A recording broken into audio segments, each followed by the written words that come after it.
একটা শক্ত বন্ধন রয়েছে বাংলাদেশের সঙ্গে সংযুক্ত আরব আমিরাত, এবং দ্বিতীয় সর্বোচ্চ বাংলাদেশি প্রবাসীরা এখানে থাকছে। পৃথিবীর যত দেশের মানুষ এখানে থাকে তার মধ্যে দ্বিতীয় সর্বোচ্চ দেশ হচ্ছে বাংলাদেশ, এবং আপনাদের অর্জিত টাকার কারণেই বাংলাদেশ গভর্নমেন্ট বুক ফুলিয়ে বলতে পারে আমাদের রিজার্ভ এত, আমাদের ফরেন কারেন্সি এত। সুতরাং আপনারা মাথার ঘাম পায়ে ফেলে উপার্জিত কষ্টের পয়সা বাংলাদেশে দিচ্ছেন বলে বাংলাদেশের অনেক সরকারি কর্মকর্তারা হয়তো সাহেবগিরি করতে পারেন, তারা সুন্দর সুন্দর তারা বিভিন্ন জায়গায় তারা যেতে পারেন। অনেক মানুষ কিন্তু আপনাদের এই টাকায়, শুধু আপনার পরিবার নয়, সব মানুষটা এতে লাভবান হচ্ছে, এবং এর গর্বিত অংশীদার হচ্ছে আপনারা, যাদের কষ্টার্জিত অর্থের পয়সায় আমাদের বিদেশের যে আমাদের রিজার্ভ সেটি সমৃদ্ধ হচ্ছে।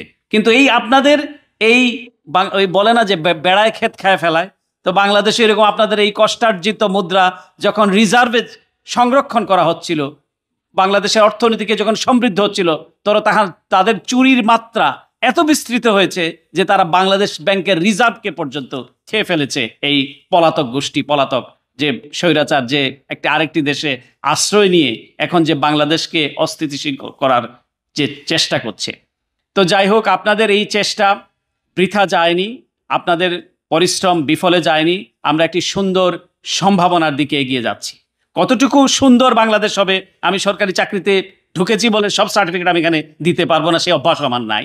কিন্তু আমি সেটি বলতে পারি, আশা রাখতে পারি, আমরা আশার সঞ্চার করতে পারি।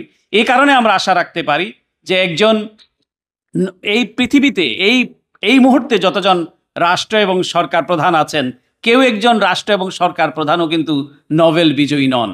কিন্তু প্রফেসর মোহাম্মদ ইউনূস একমাত্র বাংলাদেশের সরকার প্রধান যিনি নোবেল বিজয়ী অর্থনীতিবিদ, এবং যিনি তার যে পলিসি দারিদ্র্য বিমোচন, সেটি আমি বিশ্বাস করতে চাই না। তিনি অবশ্যই পারবেন, তবে একটি টিম ওয়ার্ক বলে কথা আছে।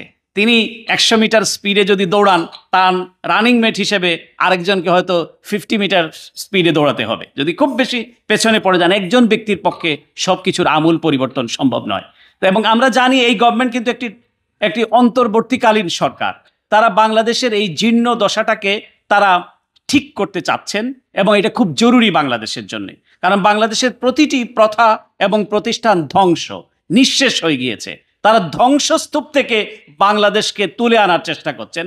একটু আগে আপনাদের এই স্পিকার জাকির আহমেদ সুন্দর করেই বলেছেন যে দীর্ঘদিনের যে এই যে পঞ্জীভূত যে বিস্তৃত যে জঞ্জাল, সেটি একদিনে সুরাহা হবার নয়। সেটিকে তারা যে এই যে চেষ্টা যে করছেন, তাদের যে কমিটমেন্ট আছে কিনা, সেটি হচ্ছে ধর্তব্যের বিষয়। আপনারা বিবেচনা রাখবেন যে তারা কতটুকু করছেন, ডিস্ট্রিবিউশন করছেন। তো সেটি হচ্ছে যে তারা চেষ্টা করছেন প্রাণান্তকরণে বাংলাদেশকে একটি পর্যায়ে নিয়ে যাওয়ার, এবং জনগণের যে আমানতদারি, অবশ্যই বাংলাদেশের মানুষকে তাদের প্রতিনিধি নির্বাচন করতে হবে, অবশ্যই বাংলাদেশ পরিচালিত হতে হবে নির্বাচিত সরকার দ্বারা। কিন্তু এই যে নির্বাচন ব্যবস্থা, এই যে জনপ্রতিনিধিত্বশীল সরকার যে গঠন করা, এটির জন্য যে পরিস্থিতি দরকার। কারণ আর বাংলাদেশি আর কোনো নাগরিক চায় না যে ছাত্রটি বুলেট বিদ্ধ হয়েছে তার পরিবার আর কোনো ফ্যাসিস্টের উত্থান বাংলাদেশে দেখতে চায় না। বাংলাদেশে এমন ব্যবস্থাগুলা পরিবর্তন করতে হবে, কারণ এই ব্যবস্থাপনাগুলাই কিন্তু বাংলাদেশকে একটি সরকারকে স্বৈরতন্ত্রের দিকে ধাবিত করে।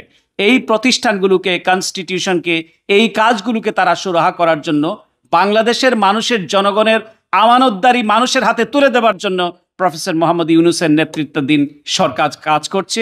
সুতরাং সেই সরকারকে সহযোগিতার করতে হবে, এবং সেই চেতনা, সেই বিশ্বাসটুকু রাখতে যে আসলে আমি ধরেন এই প্রান্ত থেকে আমি যে কথা বলছি, আপনার ওই প্রান্ত থেকে হয়তো সেই কথাটা ভিন্ন রকম, অথবা আপনি বুঝতে পারছেন যে আপনাকে কি ডিল করতে হচ্ছে। সুতরাং আমরা যদি একটু প্রতিক্রিয়া দেখানোর ক্ষেত্রে যদি একটু সহযোগী হই, আমরা যদি ইনক্লুসিভ হই, আমরা যদি একটু পরমত সহিষ্ণু হই, নিশ্চয়ই আমি বলছি না যে প্রতিক্রিয়া দেখানো যাবে না, কিন্তু যদি আমরা একটু অন্যের মতকে শ্রদ্ধা দেওয়ার যদি মনোবাসনা আমরা রাখি, তাহলে এই পরিস্থিতি উত্তরণ সম্ভব। এবং বাংলাদেশের আমরা অনেকেই বলেন যে সংস্কার করতে হবে, রাষ্ট্রীয় কাঠামো সংস্কার করতে হবে, কনস্টিটিউশন সংস্কার করতে হবে, কিন্তু আমার মতে আমাদের মানসিকতার সংস্কার প্রয়োজন। যদি আমরা আমাদের মানসিকতার সংস্কার যদি প্রয়োজন না করতে জানি, আমরা যদি কেবলই একটি সুবিধাভোগী শ্রেণী হিসেবে থাকতে চাই, বাংলাদেশে কিছু অদ্ভুত ব্যাপার আছে। আমাদের মানসিকতার সংস্কার প্রয়োজন। আমাদেরকে মনে রাখতে হবে যে এই দেশ আমাদের, আমাদের স্বাধীনতা কিন্তু কেউ কোনো সোনার থালায় উপঢৌকন হিসেবে এনে দেয়নি। আমাদেরকে অর্জন করতে হয়েছে সশস্ত্র সংগ্রাম এবং বিপ্লবের মধ্য দিয়ে। যেই বিপ্লবের মধ্য দিয়ে আমরা এই জুলাইয়ের স্বৈরাচারকে আমরা পদত্যাগ করতে বাধ্য করেছি, এইরকমই কিন্তু আমাদের স্বাধীনতা। কিন্তু আমাদের যদি কেউ মনে করে যে আমাদেরকে কেউ উপহার হিসেবে দিয়েছে এবং আমরা সেই উপহারকে ব্যবহার করছি, এটি কিন্তু এক ধরনের ঔদ্ধত্যপূর্ণ আচরণ। সে গোষ্ঠী করুক, যে রাষ্ট্রই করুক। অবশ্যই বাংলাদেশের স্বাধীনতার পেছনে আমাদের বন্ধু রাষ্ট্র, আমাদের সরকার, আমাদের বিভিন্ন দেশ সহযোগিতা করেছে। ভারতের মতো দেশে প্রায় 1 কোটি শরণার্থীকে তার আশ্রয় দিয়েছে। ভারত আমাদের মুক্তিযুদ্ধের সহযোগিতা করেছে, কিন্তু তার মানে এই নয় যে ভারত আমাদেরকে সোনার থালায় উপঢৌকন হিসেবে, গিফট হিসেবে আমাদের মুক্তিযুদ্ধ এবং আমাদের স্বাধীনতা এনে দিয়েছে। আমি পররাষ্ট্রনীতিতে বিশ্বাস করি, সকলের সঙ্গে যে বন্ধুত্বপূর্ণ সম্পর্ক, সেটি ভারতের সঙ্গেও থাকতে হবে।